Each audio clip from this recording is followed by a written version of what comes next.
Yeah, salut les gens. Bon, je suis désolé, je suis obligé de la refaire. Je viens de finir un enregistrement, mais le machin dure 20 minutes, c'est vraiment trop. Et je peux pas poster ça, c'est pas raisonnable. Vu le challenge qui m'a été présenté, de faire une vidéo par jour, merci Jean-Luc, merci mon coach. Je relève le défi et l'objectif c'est faire 5-7 minutes. Alors, je peux pas envoyer 20 minutes. Ça va peut-être se retrouver dans un thème, dans une communication où ce sera remonté, mais je peux pas poster ça. Donc je la refais, et du coup il me reste 6 minutes 30. On va parler des stress tests, rapidement. Euh, oui, j'ai posté un texte, enfin 2 lignes sur ma page Facebook, et le thème c'est les stress tests. Je suis en mode stress test. Alors, qui est testé? Moi. Qui me teste? La vie. Et pourquoi la vie fait ça? Ben, parce que j'ai activé un mode super utilisateur, super user, ou bien mode administrateur système. C'est comme en informatique, vous pouvez être soit être un utilisateur basique avec des droits réduits, vous pouvez faire ce que le système vous permet, vous autorise, donc c'est restreint, c'est limité, ou bien vous pouvez accéder à des réglages plus raffinés, vous pouvez installer les programmes que vous voulez ou en enlever. C'est un concept qui a été développé par Jean-Luc, mon coach, que j'ai vu dans l'une de ses formations et qui m'a parlé tout de suite, en tant que geek un peu passionné d'informatique. Et il s'avère qu'il y a eu effectivement de nombreuses phases dans ma vie. Et toutes les phases correspondent à des stress tests. Je m'aperçois avec le recul que ce sont des stress tests.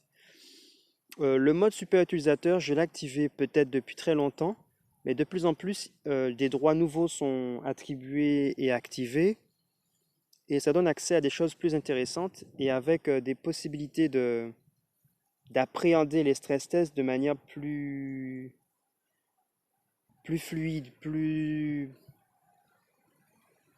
on dire moins, de manière moins perturbante. C'est un peu ce qui se passe. Alors, pourquoi je disais ça? Parce qu'en fait, je me suis même pas aperçu que j'étais en stress test. Mais c'est avec le recul, en me souvenant comment mes stress tests précédents s'étaient déroulés et comment ça se présentait et qu'est-ce que ça a amené comme mutation, changement de phase ou de prise de conscience où ça activait nouvelles possibilités, de nouveaux paramètres et comment on évolue dans sa vie. Je crois que c'est en me rendant compte des paramètres activés que j'ai identifié les symptômes, les signes de l'existence d'un stress test. Et donc c'est bel et bien un stress test. Euh, c'est violent. Donc je ne vais pas rentrer dans le détail, sinon on prendra les 20 minutes. Ce qui fait que je ne vais pas parler des détails. Maintenant, pourquoi je vous parle à vous de stress test? Parce qu'en fait, je m'aperçois qu'il y a parfois des va-et-vient et des parallèles entre ce qu'on vit à l'échelle individuelle et ce que l'on vit à l'échelle collective ou planétaire. Et je pense que nous traversons un stress test. Alors, sachez que nos administrateurs, nos politiciens ou nos gouvernants, élus ou non élus, sont des super utilisateurs. Ils administrent un système individuel déjà dans leur vie, mais également au niveau planétaire, puisqu'ils administrent la vie des autres. Le fait est qu'ils le font par défaut, puisque si personne d'autre ne prend la main, ben, ils la prennent, et s'il n'y a personne pour le contester, ben, ils ont la main. Mais vous avez la possibilité, vous aussi, d'être des super utilisateurs dans vos vies et d'interférer avec la vie collective.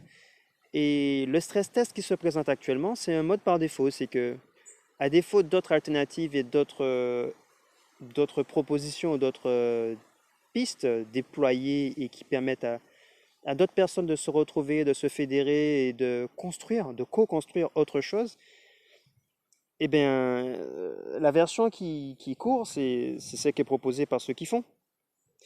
Donc, du coup, stress test collectif, vous pouvez le vivre, le subir en mode utilisateur basique. Donc, vous faites ce qu'on vous dit et vous suivez les règles. Oui, c'est important, il y a des règles à suivre quand même.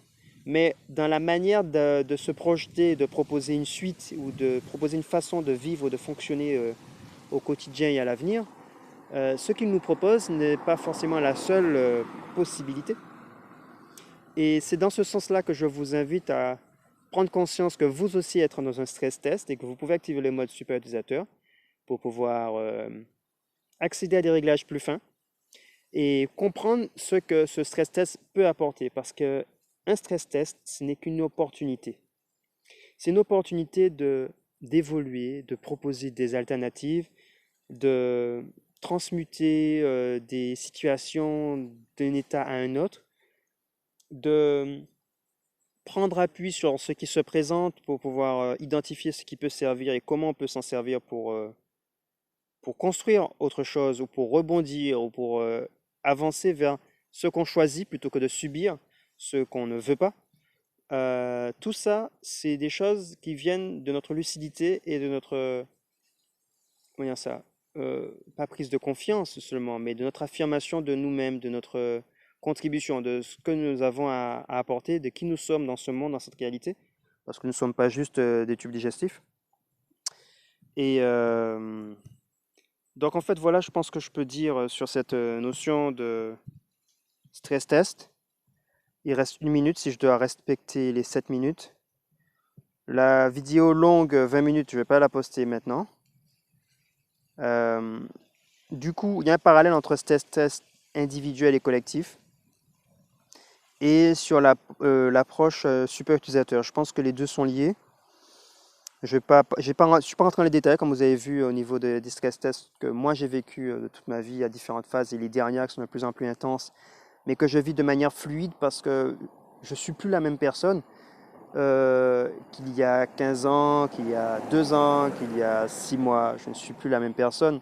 Donc la manière de vivre, de ressentir et de réagir ou de même pas réagir parce que je ne réagis pas, de répondre, de proposer une réponse. C'est que je ne suis pas en train de réagir. J'ai une très grande résilience et je m'aperçois que de plus en plus, elle s'intensifie. Maintenant, il faut passer à l'action et augmenter la réponse. 7 minutes, on s'arrête. Et tout ce qui n'est pas dit, c'est dans l'air. Vous pouvez capter le signal, vous mettez sur la fréquence, c'est là. Que la force soit avec vous. Et puis, petite lumière sympathique qui vient d'en haut.